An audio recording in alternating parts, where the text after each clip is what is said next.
अब भी सुलग रही है जंग की चिंगारी, अब भी तोला जा रहा है ताकत का जोर।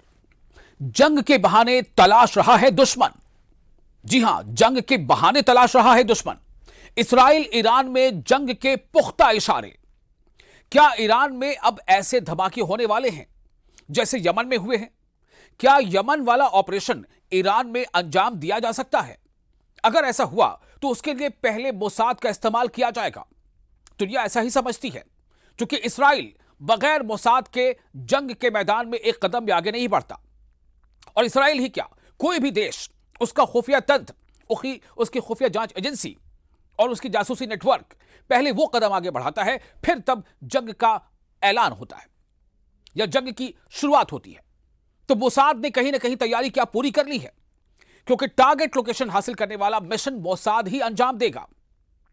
इजराइल के इन इरादों से ईरान भी बहुत अच्छी तरह वाकिफ है।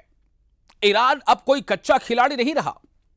ईरान ने इजराइल की हर एक चाल और हर एक कदम को नस नस तक पहचान लिया है। और शायद इसीलिए ईरान के बड़े रहनुमा, चाहे वो सियासी हों या मिलिट्री के लीडर्स हों, उन्होंने रह रहकर बीच बीच में ऐसे बयान दिए हैं कि जो इशारे को समझते हैं उनके लिए काफी है कि ईरान की तैयारी आखिर कैसी है। अब सवाल यह पैदा होता है कि ये सवाल क्यों उठ रहे हैं, और इन सवालों के उठने की खास वजह है तो क्या है? आपको यमन पर हालिया इस्राएली हमला तो याद होगा। जी हां, इस्राएल ने यमन पर 15 मिनट के अंदर 30 एयर स्ट्राइक की, यानी हर 30 सेकंड पर इस्राएल का एक बंकर बस्टर बम यमन की राजधानी सना पर गिरा। और निशाने पर कौन था? निशाने पर थे हौसी के आला रहनुमा। ऐसा इस्राएल ने करीब 2000 किलोमीटर दूर यमन पर किया है। सोचिए आप, 2000 किलोमीटर दूर यमन पर इस्राएल ने ऐसे हमले किए, यानी यह एक लॉन्ग रेंज मिशन रहा जिसमें कई F-15 विमान शामिल हुए। अब सवाल यहां यह पैदा होता है कि इस्राएल यह करके पैगाम क्या देना चाहता है और इस्राएल किसे संदेश पहुंचाना चाहता है। सवाल है कि क्या यमन के बाद इस्राएल अब ईरान पर सबसे बड़ा हमला करने की सोच ही नहीं रहा, बल्कि क्या इस्राएल तैयारी कर रहा है? और उससे बड़ा सवाल यह, हालांकि इस सवाल का जवाब जग जाहिर है कि क्या इस्राएल की इस सोच के पीछे अमेरिका पूरी तरह से खड़ा है?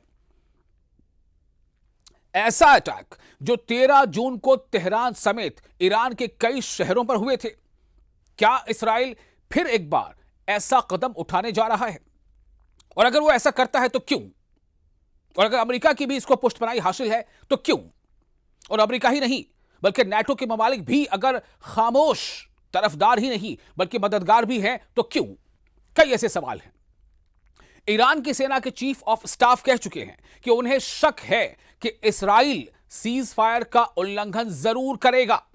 इसका मतलब आप समझ रहे हैं, सीज फायर का उल्लंघन यानी वायोलेशन अगर करेगा और जरूर करेगा, यह शक किसे है? यह ईरान की सेना के चीफ ऑफ स्टाफ को है। और अगर ऐसा होता है, उनका कहना है कि अगर ऐसा होता है कि ईरान अगली बार कई गुना ज्यादा ताकत से ऐसा जवाब देगा कि इस्राएल और उसके साथी हैरान रह जाएंगे। यानी कि जहां एक तरफ ईरान के चीफ मिलिट्री ऑफिसर यह कह रहे हैं कि या ये शक जाहिर कर रहे हैं कि इस्राएल एक बार फिर ऐसा कदम उठा सकता है जैसा उसने यमन में अभी कुछ दिनों पहले उठाया, ईरान की तरफ भी वो ऐसा कदम उठा सकता है। ये पहले से ही शक है। अब आप अंदाजा कर लें, अगर ईरान को इस बात का शक है, इसका मतलब क्या है कि ईरान की तैयारी भी जबरदस्त है। और इसीलिए इस तरह के बयान सामने आ रहे हैं कि अगर इस्राएल ऐसा कदम उठाता है तो ईरान अगली बार कई गुना ज्यादा ताकत से ऐसा जवाब देगा कि इस्राएल और उसके साथी हैरान रह जाएंगे। गौर करें इस जुमले पर, इस्राएल और उसके साथी। उसके साथी कौन है, यह मैं आप पर छोड़ता हूं। तो सुनते हैं कि अब्दुल रहीम मौसवी, जो सेना अध्यक्ष ईरान के, उन्होंने क्या कहा। उन्होंने कहा कि हमने दुश्मन के लिए एक विनाशकारी योजना तैयार की थी, लेकिन युद्ध खत्म होने की वजह से ऐसा मौका नहीं मिल पाया। अगर अब किसी ने गलती की तो उस विनाशकारी योजना को लागू कर दिया जाएगा। तो यह विनाशकारी योजना क्या हो सकती है? ऐसा क्या था जो ईरान कदम उठाने वाला था? ऐसा किस तरह का हमला था जो ईरान इसराइल और उसके साथियों पर करने वाला था? ऐसा वो कौन सा हथियार था जो ईरान इसराइल के खिलाफ इस्तेमाल करने वाला था? ईरान के तेवर बता रहे हैं कि उसकी मिसाइल फिर तैयार हैं और ईरान पर फिर से हमला हुआ तो तेल अवीव क्या है? इसराइल का कैपिटल। जी हां, तो तेल अवीव और हाइफा बहुत बुरी तरह दहलेगा। ये दो बड़े शहर हैं इसराइल के। ईरान ये कह रहा है कि अगर इसराइल ने फिर कोई ऐसी गुस्ताखी की, ईरान पर हमले करने की गुस्ताखी की, तो तेल अवीव यानी इसराइल का कैपिटल और हाइफा जो पोर्ट सिटी है वो दहल जाएगा। यह वार्निंग ईरान से लगातार आ रही है। ईरान के बड़े बड़े जर्नैल लगातार इसराइल को, उस सेहूनी मुल्क को यह वार्निंग दे रहे हैं। ईरान के मेजर जनरल यहिया रहीम सफवी ने भी कहा है कि जो सर्वोच्च नेता है अली खामनेई के सलाहकार भी हैं, उनका दावा है कि ईरान के पास हजारों मिसाइल और ड्रोन हैं जो खुफिया ठिकानों पर रखे गए हैं और अगर ईरान पर युद्ध हुआ और अगर ईरान पर जंग थोपी गई तो उनको इस्तेमाल किया जाएगा। कह सकते हैं कि यह वार्निंग सीधा अली खामनेई की तरफ से है, ऐसा माना जा सकता है। आयतुल्ला अली खामनेई की तरफ से यह सीधी वार्निंग है। और क्यों ना हो, पिछली बार जब 12-13 दिनों का जंग का जो नजारा देखा लोगों ने, दुनिया ने देखा, शुरू में इसराइल ने जो बमबारी की, उसके बाद ईरान ने जो अपने मिसाइल से हमले दागे, एक बाद एक मिसाइल के हमले, ऐसे मिसाइल जो शायद दुनिया ने पहली बार देखे हो, सिजील नाम के मिसाइल जिसने आसमान में ड्रैगन की शक्ल इख्तियार की। तो ईरान बार बार यह दावा कर रहा है कि उसने 12 दिन के युद्ध में, 12 दिनों की जंग में अब तक अपनी पूरी ताकत का इस्तेमाल नहीं किया है, ना ही उसने अपनी नौसेना यानी नेवी और IRGC की कुछ फोर्स को तैनात किया।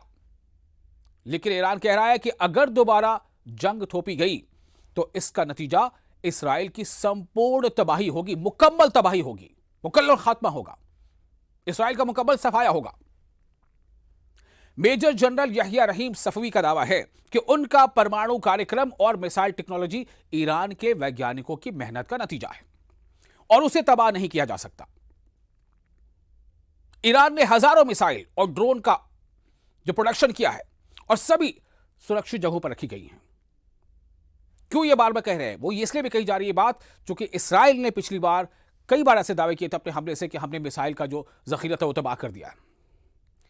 तो ये ईरान के फौजी रहनुमा बता रहे हैं कि हमारे पास तमाम हथियार, तमाम मिसाइल सब महफूज ठिकानों पर रखे गए। कुछ रिपोर्ट्स तो ऐसी भी हैं कि कुछ बहुत ही कारगर हथियार या यूं कह लें कि जो अटैकिंग सिस्टम है वो ईरान के बाहर भी कहीं रखे हैं। ऐसी रिपोर्ट्स आई हैं, मैं इसकी पुष्टि अभी नहीं करता। ईरान का दावा है कि उसने अभी तक अपनी सबसे खतरनाक मिसाइलों को इस्तेमाल ही नहीं किया। इसलिए इसराइल और अमेरिका की मीडिया में मोसाद के ऑपरेशन को लेकर जितने भी दावे किए जाएं, जितनी भी बातें कही जाएं, इस लड़ाई का जिक्र तब तक अधूरा रहेगा जब तक ईरान के पलटवार वाली ताकत का जिक्र न किया जाए, उसे समझा न जाए। और सच यही है, हकीकत यही है कि 12-13 दिनों की जो जंग चली थी इसराइल और ईरान के बीच, जिसमें इसराइल ने शुरुआत की थी जंग की, तो उसमें ईरान ने बता दिया था कि वो अकेले अपने दम पर इसराइल, अमेरिका और नेटो देशों को टक्कर दे सकता है। तो क्या वाकई ईरान की तैयारी पहले से कहीं ज्यादा है, पहले से कहीं ज्यादा फुल प्रूफ है? और क्या इसराइल बिना अंदाजा किए दोबारा जंग शुरू करने की गुस्ताखी कर सकता है? क्योंकि इसराइल को पता है कि पिछले जंग के दौरान, 12-13 दिन के जंग के दौरान ईरान ने किस तरह से तेल अवीव में, हाइफा में और भी अलग अलग शहरों पर कैसी तबाही मचाई थी। मोसाद के हेडक्वार्टर को निशाना बनाया था, एयरपोर्ट्स को निशाना बनाया था, बंदरगाहों को निशाना बनाया था और इस्राएली अवाम सायरन से इस तरह से भागती थी, बेचैन हो जाती थी जान बचाने की फिक्र में। तो इसराइल को इस बात का अंदाजा है। तो मतलब साफ है कि दोनों एक दूसरे को बखूबी जान चुके हैं, तोल चुके हैं। उसके बावजूद अगर किसी ने भी कदम पहले उठाया तो जवाब कैसा मिलेगा वो ये बखूबी जानता है।